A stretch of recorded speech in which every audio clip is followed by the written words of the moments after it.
Ülkemiz ne yazık ki 100 yıla yakındır, hatta daha fazla Batı'nın kültürel saldırısı altında. Kültür emperyalizmi ne yazık ki genç nesilleri toplum esir almış durumda. Şu an okulların yani kütüphanelerine, normal şehir kütüphanelerine, kitap evlerine, okuma salonlarına baktığımız zaman ne yazık ki gençlerin okuduğu, gençlere tavsiye edilen, ilgi gören, popüler olan eserlerin büyük çoğunluğu, ekseriyeti halkın imanıyla, inancıyla, değerleriyle, gelenekleriyle savaş halinde olan eserler. Sürekli zehirli oklar şeklinde kültürel yozlaşma, kültürel denajerasyon toplumu saldırı altına almış durumda. Günümüzde meşhur olan, popüler olan kitapları okunan yazarlara baktığımız zaman bunların çoğunun nabza göre şerbet veren insanlar olduklarını görüyoruz. Bunların halkı aydınlatma, bilinçlendirme diye bir endişeleri, dertleri yok.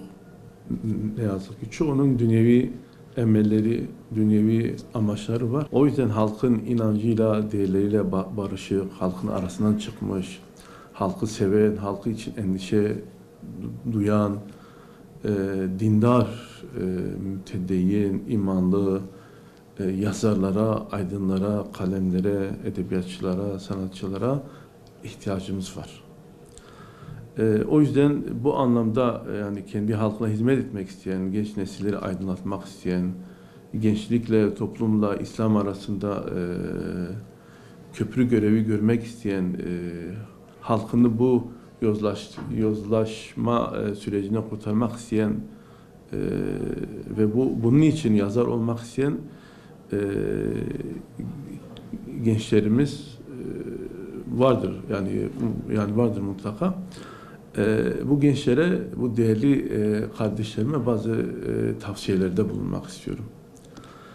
Her şeyden önce bu işi şan için, şöhret için, makam için, mevki için, dünyevi endişeler için, kaygılar için yapmamaları lazım. Gerçekten dininize, halkınıza hizmet etmek istiyorsanız, toplumu kültürel emperyalizmin saldırılarından korumak ve kurtarmak istiyorsanız, toplumun iyiye, doğruya, güzele doğru dönüşümünü arzuluyorsanız bu işe girişin, bu işe kalkışın.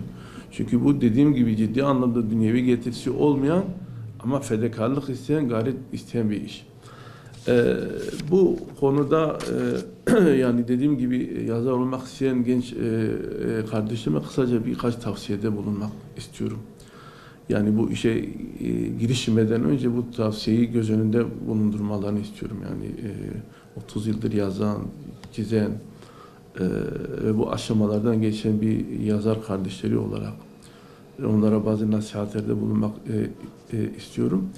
Şimdi her şeyden önce yazar olmak isteyen genç kardeşlerin bu alanda yetenekli olmaları lazım. Bu konuda istek olmalı. Yani bu yazarlık arzusu geçici bir heves olmamalı. Güçlü bir kalem olmak istiyorlarsa, güçlü bir yazar olmak istiyorlarsa, üretken bir yazar olmak istiyorlarsa bu konuda ciddi bir isteğin, arzunun olması lazım. Diğer bir madde yazar olmak isteyen genç kardeşlerin mutlaka okumayı sevmeleri lazım. Yani okumayla aşk derecesinde haşır neşir olmaları lazım. Sabırlı olmaları lazım.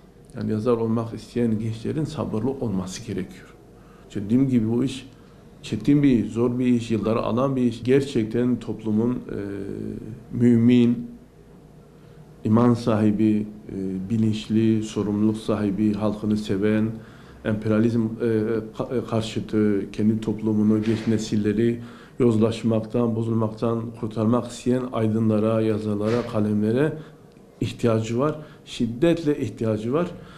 O yüzden bu konuda endişe sahibi olan kardeşlerimin bu tavsiyelerimi dikkate almalarını istiyorum.